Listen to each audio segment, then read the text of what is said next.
Alright guys, so today I got a little bit of a sequel to a previous video I did before, and it's got to do with the Bluetooth stereo that I put in the 91 Vert. So for those of you that haven't seen the video, I'll link it right up here for you. You can go watch that and then come back to this one. But for all intents and purposes, what it is there's a fella by the name of Todd Lane that can go into these old OEM Foxbody radios. He can actually do it with the newer ones too, but anyway, he's a very gifted gentleman, and he can put Bluetooth technology in your old OEM radio to keep that OEM look. It's super cool. I'll show you here real quick in the Vert how this all works. Okay, so here we are on the Vert, keys off and everything. I'm just going to show you how this cycles. So I'm going to turn the key to accessory. You're going to hear a local radio station here to me turn on, and then you're going to hear a beep that goes doo doo doo doo. So listen for that. That noise is this stereo and the Bluetooth chip or whatever Todd puts in it connecting to my cell phone. Okay, so here we go.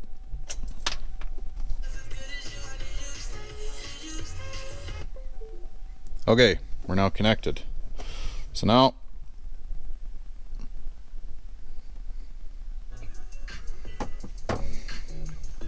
okay,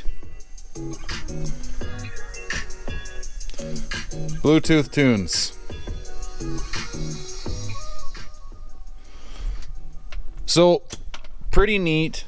The Bluetooth, from what I understand, I mean, Todd may correct me on this, but the Bluetooth chip runs through an FM channel. So when you turn your car on or you cycle your key to accessory, your stereo turns onto an FM channel, and then when it recognizes the last Bluetooth device that you had connected, it connects and plays Bluetooth music.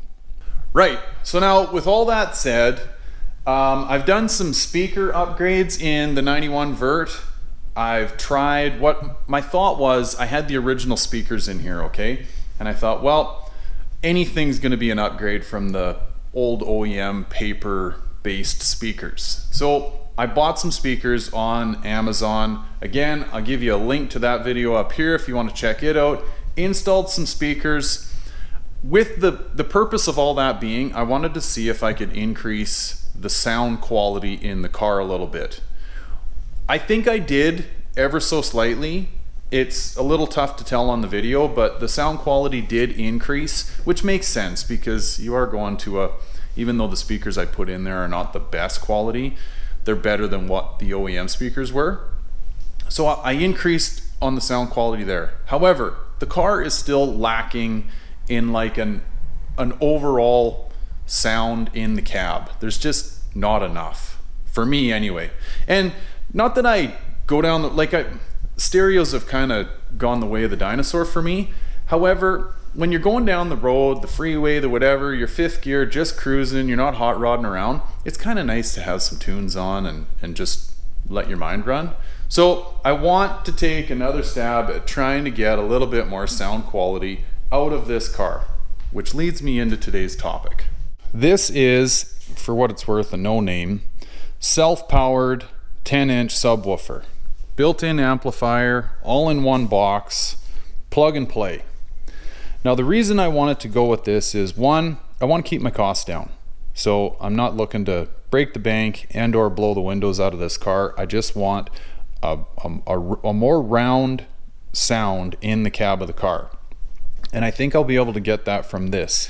Now, a lot of you are probably asking yourself, well, if you're going to be running the OEM stereo, where are you going to get your sound feed from, your RCA feed? Because the OEM radios don't have RCA cables off the back of them. Well, this self-powered sub has a high frequency input channel where you can just splice off your rear speakers and send a sound signal to this amp without having to run the RCA cables. So there's situation number one rectified. The other one is, where do you get your remote signal from? And what your remote signal is the signal that comes from the deck when you turn your key forward to tell the amp to turn on. Well, I'm going to show you today that there's actually a remote wire that you can tap into off your OEM stereo to tell an amp to turn on. Okay, so now as far as wiring this thing up is concerned, you got to run yourself a power wire. Make sure you got an inline fuse that's close to the battery. You need a ground wire that's close to wherever you're going to be putting this self-powered sub. In my case, it's in the trunk, so I've got a good quality ground that goes to the body in the trunk. And then my sound signal I've taken from my left and right rear speakers. I've just spliced off those speaker wires and I've ran those wires to the trunk, which I'll ultimately be plugging into the high frequency input channel on the amp. Now for the remote wire, you can see on your screen I've got a picture up that shows you the black plug, the gray plug. What these are is these are the OEM plugs that Ford used to plug into the rear of the OEM stereo. And then on the right of that is the legend showing you which wire does what. I'm hoping you're fortunate enough to have these plugs still intact in your car and nobody cut them out of it. If they did, you're going to have to do a little bit more hunting to try and track down the specific wire I'm about to show you. But if you got your plugs, where you want to go to is the gray plug. And on the gray plug, you see there's a J pin. That J pin is the power antenna turn on. That's the exact same signal as, well, in this case, the I pin, which says the amplifier turn on. I've chosen to use the J pin because I've got the stock amplifier in the 91 vert and I just didn't want to complicate things. I figured I'll use the power antenna turn on because, well, these cars don't have a power antenna turn on. I don't really know why that wire is in there. Someone can correct me if I'm wrong on that. I'd think of that as a power circuit that tells an antenna to raise up. And these cars obviously don't have that. So I'm choosing to use the J power antenna turn on. All I've done is taken a splice connector and I've spliced off that J pin wire and I've ran that wire to my trunk. And I'm ultimately going to plug it into my remote signal input on my self-powered sub, and that in theory should give me the remote signal I need to turn this amplifier on.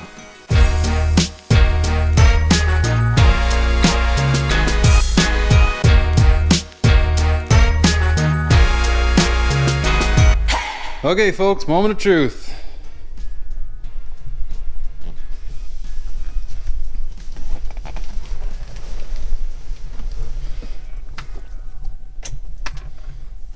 To British Columbia. Calling all Big Mac lovers.